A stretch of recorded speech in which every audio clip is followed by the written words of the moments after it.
السلام علیکم ورحمۃ اللہ وبرکاتہ. ناظرین محترم، آج جامع الرشید میں جو معزز مکرم مہمان شخصیت ہمارے ساتھ موجود ہیں، تلاوت کا جب بھی آپ کے ذہن میں خیال آتا ہے یا کسی اچھی آواز میں تلاوت سننے کی بات آتی ہے تو لازمی بات ہے کہ ان کا نام آپ کے ذہن میں ضرور آئے.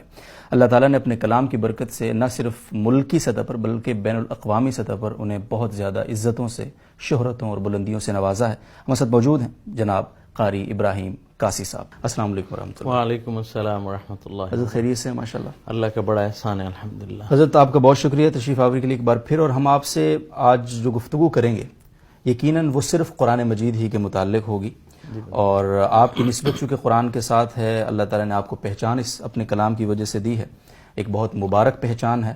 تو سب سے پہلے تو اس کے لیے ضروری ہے کہ آپ کا تھوڑا سا تعارف آ جائے، کیونکہ ایک بہت بڑا طبقہ الحمدللہ آپ کو سنتا ہے پاکستان میں، عالمی سطح پر، لیکن ان کو یہ نہیں پتا کہ قاری ابراہیم قاسی صاحب کا تعارف کیا ہے.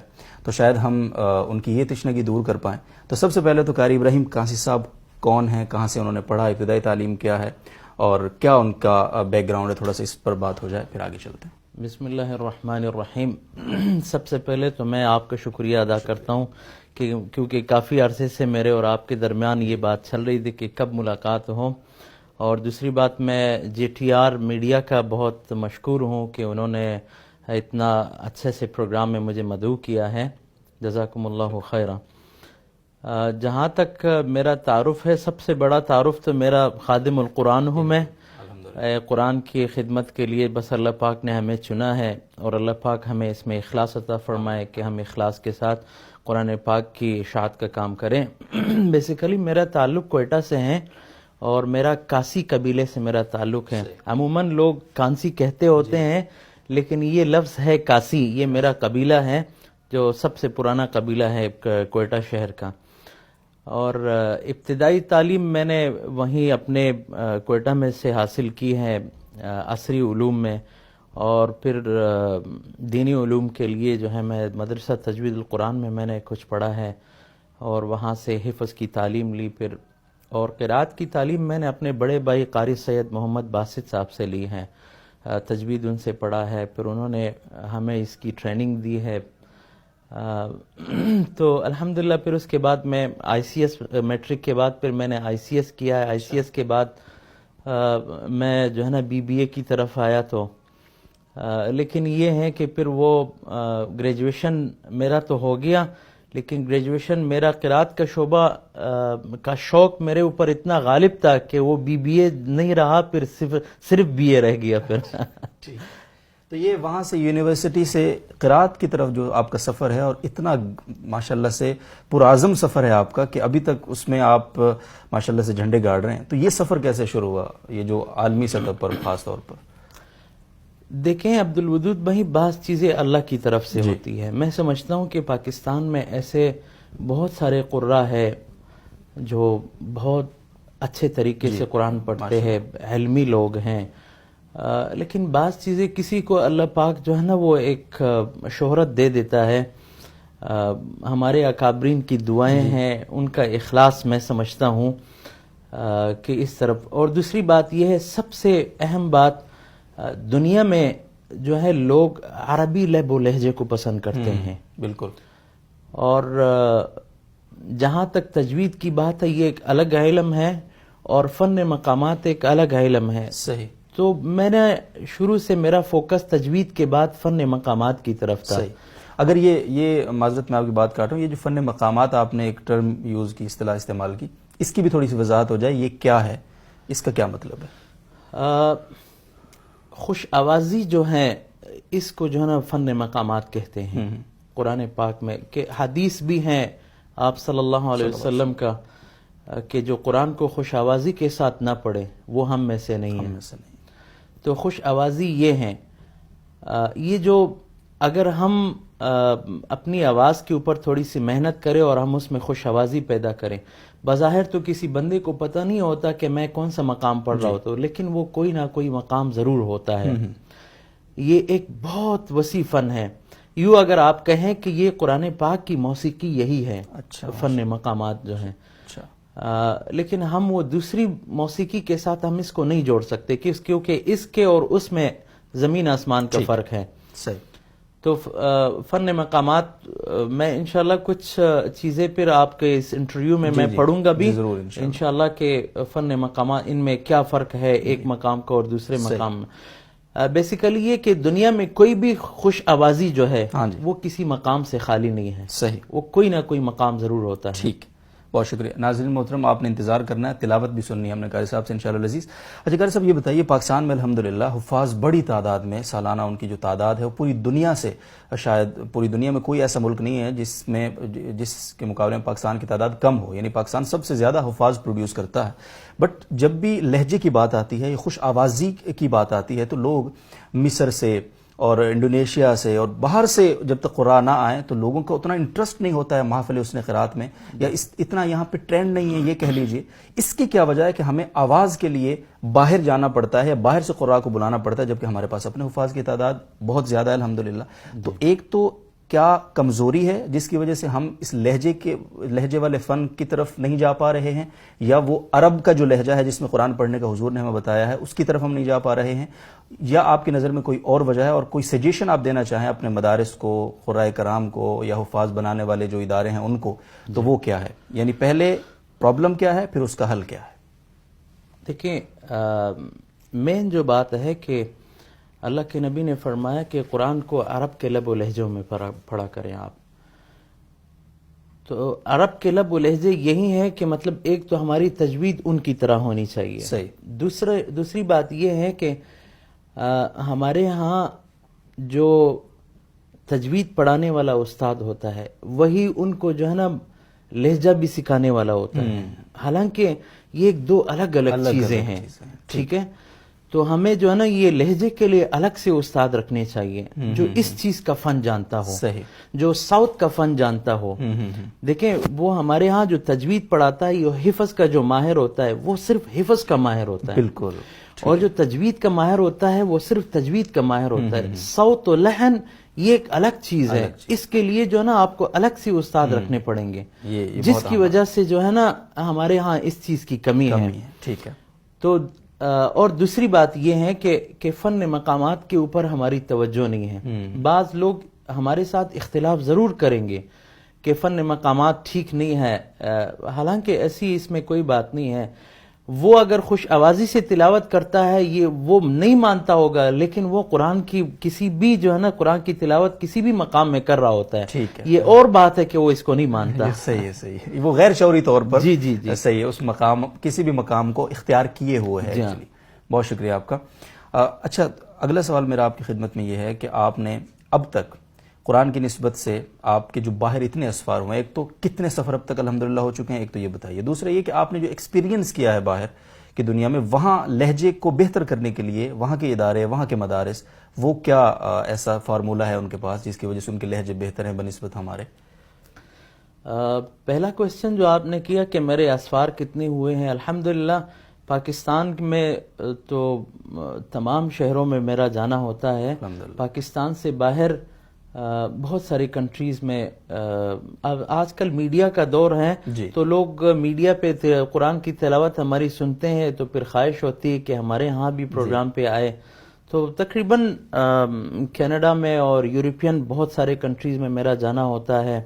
موروکو میرا بہت زیادہ جانا ہوتا ہے, ترکی وغیرہ جانا ہوتا ہے, اور شارجہ کے پھر جو قنات الشارقہ ہے تو انہوں نے پھر میرے یہ پروگرامز وغیرہ دیکھ کے پھر دنیا میں تقریباً 20 کے قریب قراء انہوں نے چنے, جس میں شیخ عبد الباسط بھی تھے, شیخ محمد رفعت بھی تھے, شیخ مصطفیٰ اسماعیل بھی تھے, اور بہت سارے عرب کنٹریز کے دوسرے قراء تھے. ان کی زندگی کے اوپر انہوں نے ڈاکومنٹری بنائی. تو پاکستان سے پھر مجھے انہوں نے مدعو کیا, پھر اس کے لیے باقاعدہ ہمیں آذربائیجان لے جایا گیا اور وہاں پر تقریباً آدھے گھنٹے کی ڈاکومنٹری انہوں نے بنائی. تو الحمدللہ میں قرآن پاک کی خدمت کے حوالے سے, بس ایک ٹوٹی پوٹی خدمت ہے, اللہ پاک اس کو قبول فرمائے, قرآن کی اشاعت کے حوالے سے ہم لگے ہیں. دوسرا کوشچن, دوسرا سوال میرا یہ تھا کہ وہاں کون سی ایسا فارمولہ ہے باہر کے ممالک میں, خاص طور مصر کے لوگوں کو لوگ بہت پسند کرتے ہیں. ایک تو وہ عرب ہیں, یہ بھی ایک چیز ہے, ایک ان کو یہاں یہ پلس پوائنٹ ہے, بٹ کوئی ایسا فارمولہ, کوئی ایسی ٹیکنیک جو ان کے مدارس میں ہے لیکن یہاں وہ نہیں ہے اور ہونی چاہیے لہجے کے حوالے سے؟ لہجہ وہی بات ہے کہ وہ لوگ تجوید اور قراءات کے بعد جو ہے نا فن مقامات پہ فوکس کرتے ہیں. صحیح. ٹھیک ہے. اور دوسری بات یہ ہے کہ سرکاری طور پہ بھی ان کو جو ہے نا پذیرائی حاصل ہے. اس چیز کی وجہ سے بھی اگر ہمارے ہاں کرکٹ کو اگر ہم زیادہ توجہ دیں گے تو ہمارے بچے کرکٹر بن رہے ہیں. عبدالودود بھائی اگر ہم قرآن کی طرف توجہ دیں, اگر ہمارا پریزیڈنٹ, اگر ہمارا وزیر اعظم صاحب ہمارے قرآن کی تلاوت کے لیے بیٹھیں اور ہمارے نئے نئے بچے جو اچھا قرآن پڑھنے والے ہیں, تو آپ یقین جانیے گا کہ یہاں پہ لوگ بنیں گے. پھر بالکل اگر ہمارے بڑے بڑے رہنما جو ہے نا قرآن کو کے لیے ٹائم دیں گے. ہاں یہ میں یہ نہیں کہتا, پاکستان میں ہے, اس حوالے سے بہت بڑا کام ہے. اوقاف ہمارا جو ہے ہر سال ایک کمپٹیشن کراتا ہے پورے پاکستان میں, ضلعی لیول پہ, پھر صوبائی لیول پہ, پھر جو ہے نا مرکز میں اس کا کمپٹیشن ہوتا ہے. لیکن طریقہ کار میں سمجھتا ہوں ایکسپرٹ لوگوں کو لینا چاہیے اور ایکسپرٹس سے جو ہے نا مشورے لینے چاہیے. ایک بندہ جو ہے نا آفیشل کام کا ماہر ہوتا ہے, ایک بندہ اپنے اس قرات کی کمپٹیشن کا ماہر ہوتا ہے. اگر قرات کی کمپٹیشن کا جو ہے نا ان سے رائے نہیں لیں گے تو اس کو آگے تک نہیں لے کے جا سکے, پھر فارمیلٹیز پوری کرنی ہوتی ہیں. تو میں سمجھتا ہوں کہ ہمارے ملک میں بھی اس چیز کے اوپر فوکس کرنا چاہیے, کیونکہ ہمارا ملک جو بنا ہے وہ اسلام کے نام پہ بنا ہے. اور دوسری بات میں آپ کے پروگرام کے توسط سے کہنا چاہتا ہوں کہ تمام اسلامی ممالک میں ریڈیو قرآن کے حوالے سے باقاعدہ ریڈیو ہیں جو ہر وقت جو ہے نا قرآن کی تلاوت اس پہ چلتا ہے. ہمارے ہاں اس چیز کی کمی ہے, تو ہماری دعائیں کہ اللہ پاک ارباب اقتدار کے دلوں میں ڈالیں کہ وہ اس حوالے سے بھی کام کریں. انشاءاللہ العزیز, اللہ تعالیٰ توفیق عطا فرمائے. بس آپ کی سرپرستی میں اور آپ کی سپرویژن میں اللہ تعالیٰ ہمیں آگے بڑھنے کی توفیق عطا فرمائے. اچھا, اب ہم تلاوت کی طرف آتے ہیں فائنلی. تو آپ سے ہم درخواست کریں گے, یہ مائک آپ کے حوالے کریں گے, اور آپ سے درخواست ہے کہ ذرا وہ مقامات کی جو آپ نے بات کی ہے اس کو ذرا آپ ہمیں مختلف مقامات میں کچھ اگر تلاوت کلام پاک کی دولت سے نوازیں اور اس کی برکت سے ہمیں نوازیں تو بہت ہمیں خوشی ہوگی. جزاکم اللہ.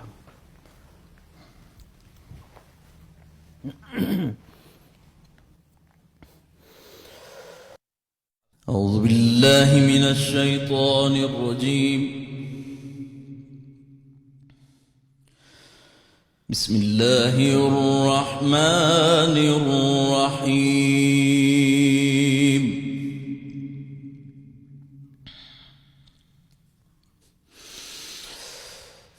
وعباد الرحمن الذين يمشون على الأرض هونا وإذا خاطبهم الجاهلون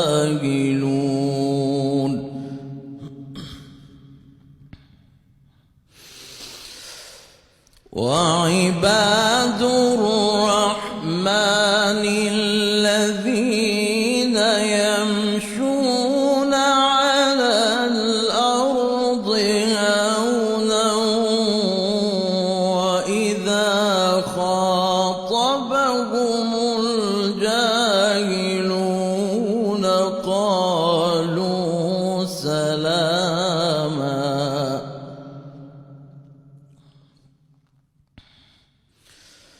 والذين يبيتون لربهم سجدا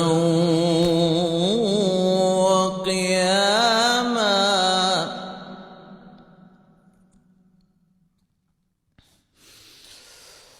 والذين يقولون ربنا اصرف عنا عذاب جهنم إن عذابها كان غراما.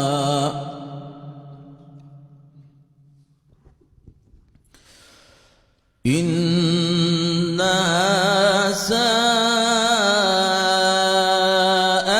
مستقرا ومقاما.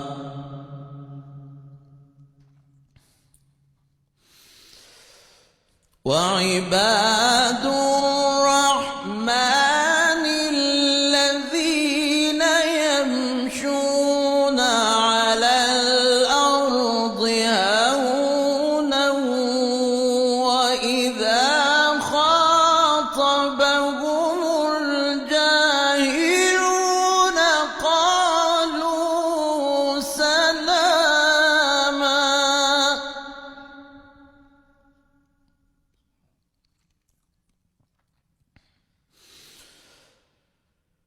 والذين يبيتون لربهم سجدا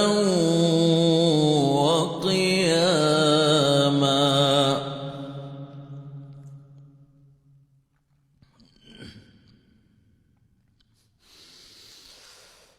والذين يقولون ربنا اصرف عنا عذاب جهنم إن عذابها كان غراما إنها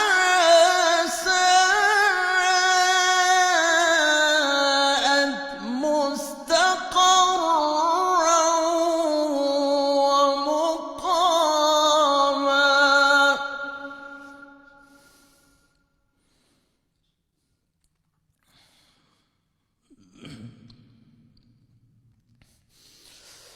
وعباد الرحمن الذين يمشون على الأرض هونا وإذا خاطبهم الجاهلون قالوا سلاما والذين يبيتون لربهم سجدا وقياما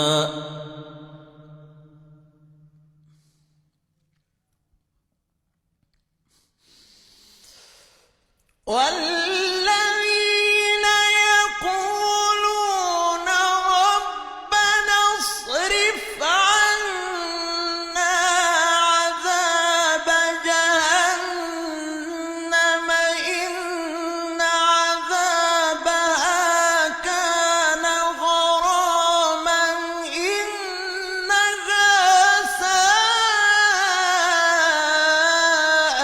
مستقرا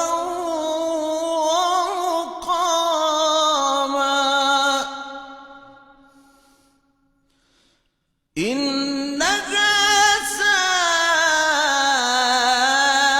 ساءت مستقرا ومقاما صدق الله العظيم جزاکم اللہ خیر.